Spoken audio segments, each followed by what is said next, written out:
Hi guys, it's your girl Ugo the Go-Go and I'm here with another video. So today I'll be doing the New Year Same God tag. It was a tag made by a beautiful YouTuber, Abigail, and it's really to reflect on the past year and things that you're taking into 2018. So I hope this video blesses somebody and I hope you learn one or two things from my experiences. Sit back and relax. So the first question, describe something God did that really shocked you last year. Okay, so last year was a really tight situation for me financially.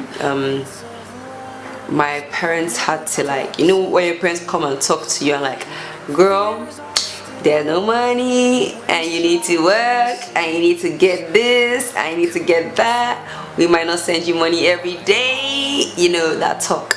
So already I'm being very honest with you guys. I mean, I'm bougie. Like, I have never worked before in my life except like internships. And when I mean work, I've never like done like retail work, like, you know, working while I'm in school. Only during summer, that's when I work. That's how I used to think that life was, you know. So I now had to start looking for jobs while at uni, while doing my uni work, and that was a bit stressful for me because I was not used to that. And I went flat on my face and I was just like, Abba, Father, where are you? So already the first money my parents gave me to go back to school in January, when I say I held the money like this, like I was like, I would not use this money, I will not finish this money, I don't have money. I knew that indeed like God would give me a job and anything, but I didn't want to get to the extent that I will be so hungry, or like, you know, I'll be living from job, like, you know, if I wanted to eat I'll have to work to eat. Man, all the movies that I've watched, all the stories that I've heard were coming into my head. So I prayed and God gave me a word. He told me, don't worry. I told me to read Matthew 6:24-33. So I read it, consumed the word, ate the word, spat the word out. It was my reality. So when I went to uni, so I traveled from Nigeria to the UK. When I got there, I was just like, I didn't even want to cry because I was just thinking about so many things. So if normally I would have taken a taxi, I was like, you know, I'm taking a coach. Or if I would have taken a train, I would take like the bus, like just try and make everything quote cheap for myself. So I went on the coach. I had so many boxes.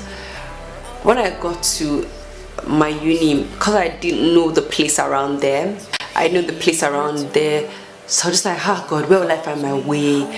And then I saw one girl. When I got down from the coach, she was like, hey, are you new in the University of? I said yes. And she goes, oh, wonderful, that she's already moved in and she just came to move in her final stuff. Where am I going to be staying? I said, I'm going to be staying in this accommodation. She now goes, get on the cab with me. I was just like, oh, thank God, at least we'll share the cab so it will not be expensive. So we got to the place, we got to my accommodation, and I was about to bring up my own half. The girl just goes, don't worry, I'm handling it. She paid for my whole cab. I was just like, oh God, this is so sweet. Like, literally, there was no need to worry. And it's a small thing in itself, but to me it was a big thing because it was just like God's mark telling me, don't worry girl, like this year I got you, like I got you. And I was so happy that God was really thinking about me. He was intentional about me. He was just orchestrating my day that I will meet this girl and then she will meet me and she will help me in this way. I was so happy. That was something that God did that really shocked me. Okay, next question. Name a repeated blessing last year that you don't normally acknowledge but are grateful for.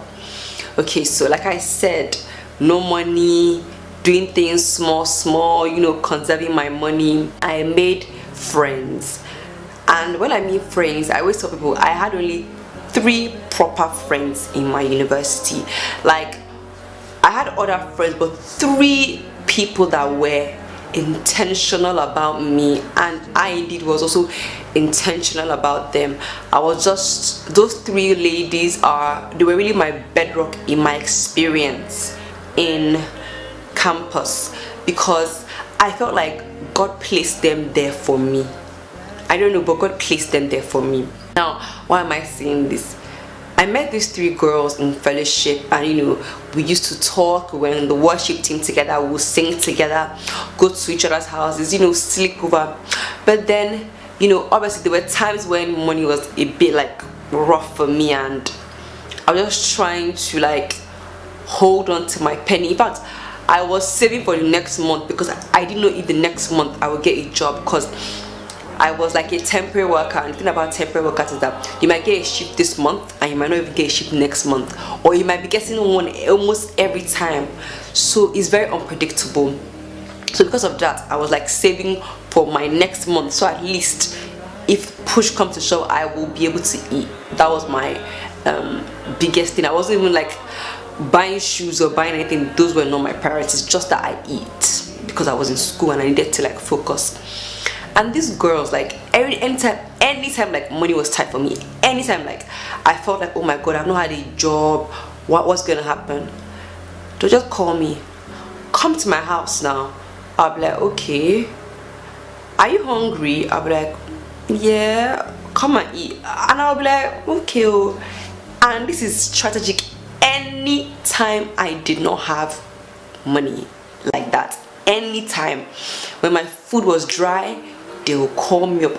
I don't know how they did it, but just those strategic times, they would like cook food for me. Even there was a time, like I think I was during exam seasons, I was not feeling too well. They packed food for me, came and put it in my fridge, and were like, eat. And it's not because like they were so like rich or something, but just that genuine love and care that they had. They were so hospitable, and till today I'm so grateful for that friendship that I had with these young ladies. Like, they were exceptional, and it kept happening. Like, they don't know this, but obviously when they watched my video they are going to know this, but when I went home after like eating, I will cry. I'll be like, God, thank you that I did not have to beg. Thank you that you like made provision for me before I even saw provision. Like, I feel like uni at that time, that was my Jehovah Jireh moment. God showed himself as Jehovah Jireh. So yeah, that was really one repeated blessing. Food.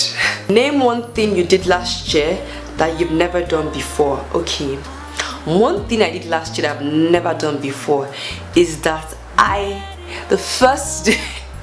because I've had so many bad experiences when it comes to academics. When I went to school in January, I started going to the library from the first night that I got there. I was always reading, like, because of the medical students, they read a lot because they have a lot of work to do. I used to read with some of the medical students. People thought I was a medical student because of how I was reading. I read, like, I always tell my friends, I've never read the way I read last year. I have never read like that before. I was always reading. I was always asking questions. One of my teachers was like, sis, like, you have used almost all your classmates' office hours because you're always here asking questions. And I'm like, guy, I will keep on asking, just expect more from me. So that was something I did last year that I don't think that I've done before. I utilized office hours. I asked questions. I was reading. I was just, God knows, like, God knows. Name something you didn't pray for that happened anyway. So as a result of my reading, all I wanted was to do well. I didn't really say, oh, I wanted this, I wanted that award or anything. But during my first 2 semesters after my exam, I got an email from my uni saying, congratulations, you're one of the highest people in the exams. Come and take your certificate of merit and honor. And I'm just like, oh my God. I did not pray for this. I did not say, God, in the name of Jesus, you're going to give me this award, you give me that award, you give me this award. I just said, God, I just want to do well, and that's what I seek. And God gave me an award. Like, I did not ask for it, which I'm grateful for. State how God changed a broken situation or season into something beautiful last year. Now, last year was just, you know, when God gives you word for a year, you're so expectant, then the year will now come and you're just like, as a God, this thing you're saying is not telling what I'm saying. It's not the same thing. Come April, my friend passed away. I said, Jesus, what's happening? And it was so unexpected because it took us by surprise. It took us by surprise. And because of that, I wasn't able to grieve well, because that was also a time during exam period. So some people will call you to console you, but they will also say things like, don't fail your exams, or she will not want you to fail, please. She always thinks good thoughts towards you. But then you're reading and then you want to send somebody a snap, you want to WhatsApp somebody, you want to laugh, you can't reach the person. Like, it was mad to me. You know, when you've planned your life out with somebody, like my Saturdays in Lagos were always with this girl. Like, I was like, God, it's not making sense. We had plans together, we had things we wanted to do, visions, and she's not here to carry out those visions with me. How? So that was really a time of reflection. And for some reason, a lot of people were contacting me saying they want to be like her, because she was a very beautiful girl, a very godly girl with a very beautiful heart. They want to be like her. How can they grow in the faith? And I got overwhelmed. I felt like a lot of people expected so much from me. And that was just a time where I wanted to break down and cry. I wanted to be able to be sad and just be like, I'm not happy. But then I was now acting like mother hen. How can I be crying when the other ones are crying? No, let me hold everybody up. So I'll call everybody to make sure everybody's okay, and not make sure that I'm okay. That affected me psychologically, because I was not focusing on myself, in the sense of I was not healing. And you know, during like August, September, October, the Lord just started to take me through a healing process, even about myself, because I started condemning myself for so many things. I started blaming myself. It was just a time where the devil was just accusing me and making me feel like, oh, did I share enough with this girl? Like, I should have done more, I should have said more. And I was just like, the devil, you will not have control over my mind. So I think that her death brought healing upon my life, because I now had to face my fears. I had to speak to God about something that I didn't want to speak to God about. And last 2 years, so 2016, I had a prayer book that I used to pray with, yeah? And I stopped praying with that book because I wrote a prayer point about my friend's mom, because my friend's mom was ill. And I said, God, please heal her, let her not die. She died.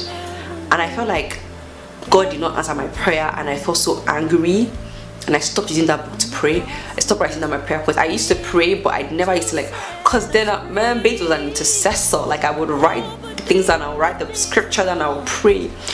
And then God would just say, you know what, it's going to heal me back.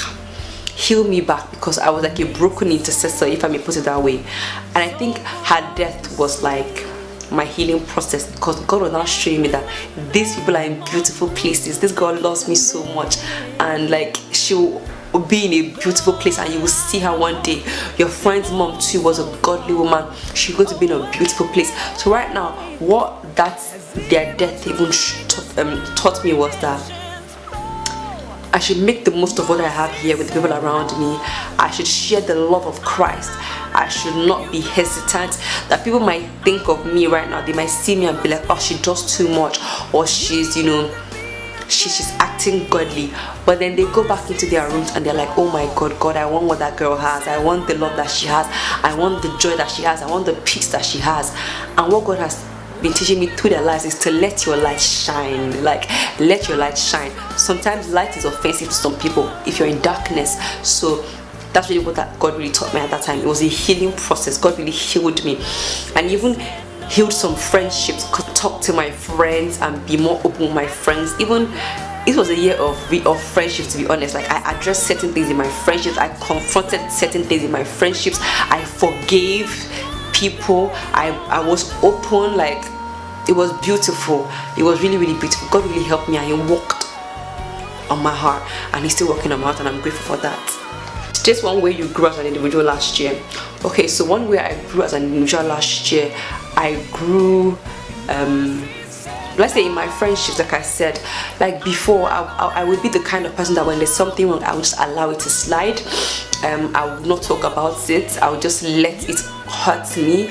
But then one thing that God has been teaching me is that a peacemaker is someone that confronts issues. Just because you're not talking about it doesn't mean that there's peace, because tension is not peace. So God made me address tension. God gave me the boldness to confront certain things, how I felt, and God also gave me the liberty to also receive people's information, even things that I did that hurt them. God also, like, was teaching me how to give forgiveness and also ask for forgiveness. And that's one thing that I learned, and I'm so grateful for.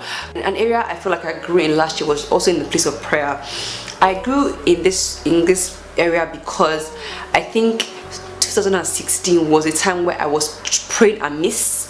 17, I think I was more in line with God, because I prayed and I was more at peace during my when I prayed. I was not like, there was no tension in my heart, there was no pain in my heart. And even when I dealt with anxiety, when I prayed, and just so much peace, I felt a release in myself. God really grew me in the place of prayer, where I was even bold enough to lead prayer sessions. That was something that I felt like I couldn't do before. So I remember leading a prayer session with some of my mentors, some of the people that taught me the things that I know right now. And I was shaking when they told me that I should lead, but I led anyway. And it's funny because the last time they told me to lead, I was running away from leading. So they were like, you're going to lead this time around, and I led, and it was beautiful. And it was so encouraging, because my mentors called me, they texted me, they're like, girl, was that you? And I think it was such an encouragement from them that they could see the growth in my life, which really made me so happy. An area I feel like I grew was in my mouth, my words. Oh God, oh God, oh God, oh God. My mouth. I can kill a man with my mouth, and as in nothing will happen to my chest. I would say it with my chest, I don't care. But this year, God really taught me how my words can be seasoned with grace and salt. And even in areas where I fall short, I'm able to ask for forgiveness and make restitution. That's one place that I've grown up in. That's why if people accuse me of talking in a way that was not nice, I don't feel bad. Why? Because I know that God has really worked on me, and I'm always quick to apologize, quick to say I'm sorry, because it's not in my heart to be that rude, or to have spoken in that way. And describe a time when you experienced grace. Grace. I would say, I already said that my results, the girl paying my cab, the girls that always had food for me in uni, that was a grace moment for me, and I'm so grateful to God for doing that for me. A valuable lesson you learned last year: do not give up on your friendships easily. Fight for your friendships. That's what I'm learning. This generation, we too they cut off, and do not give up on your friendships easily. If you are in such a toxic friendship, probably you have to check yourself, because there might be a level of toxicity coming from you as well. Because I don't know how somebody can be so graceful and have such a toxic friend, because before pre-Christ, in my toxic friendships, if somebody gave me something, I would give them back, even though I would have considered myself a good person, but I would give you back whatever you give me. So that's one thing I'm learning, don't give up on your friendships easily, especially as a Christian. Be forgiving, I don't know why our generation doesn't know how to forgive. Because one thing that I really learned, because I know how God has really forgiven me and how God has really taken me from my mess. The story that I remember is the one with with the perfume, yeah, that she poured it on Jesus, and the disciples were like, she's wasting perfume and everything. And God and Jesus was like, this lady, yeah, knows how much her sins are, and so she knows the gravity, like, of the forgiveness that comes from me. And for those that feel like their sins are small, they will receive little forgiveness, but she sees that her sins are so big and she's receiving wholeness. And one thing, that's how Jesus has forgiven me of so much and given me wholeness. That's how I also want to give people. Freely I have received and freely I want to give. That is my motto. Describe one thing you're looking forward to this year. I think this year I'm looking forward to more connections. I've moved back to Nigeria permanently, IJMB. By the way, I'm going to be doing a series called IJMB. I just moved back, so prepare for that series because it's going to be very, very interesting and very funny. And yeah, so I'm looking for connection, people I would engage with, people, new friends. I'm open to friendships. I'm open to meet Christian Nigerian based YouTubers. I cannot wait for you all. I'm ready for you guys. I want to meet you guys. I want us to connect, and I feel like there are not a lot of us, so I really want to know who you guys are. So if you know any, please comment their name in the comment section. I want to know them. I want to know them. Also, I'm looking forward to NYSC. I'll be serving, and I actually like have so much planned for my NYSC, so I'm looking forward to that. I'm looking forward to going into new ventures. Yeah, I'll tell you guys along the line, and just living life. To be honest, my motto for this year is seek opportunities but don't stress. I'm not going to kill myself. I'm not trying to leave a legacy at 24 or 27. I'm trying to leave a legacy when I'm 60, 70. I want to have done a lot then. I'm not trying to rush myself. So yeah, that's my motto for this year. So who do you tag? Who do I tag? I tag Bade Obasa. Bade Obasa, I tag you. I tag Live to Worship at TC. I tag Cynthia Uchendu. These people are in America and in Canada. So you guys, let's take this tag to the world. Jesus to the world. Okay, thank you. I hope you guys learned one or two things from my rambles, and have a blessed year. Happy New Year, guys. Mwah. Jesus, you have turned my life around. I'm a living testimony. I'm so blinded by your grace. You are the truth that lights my way.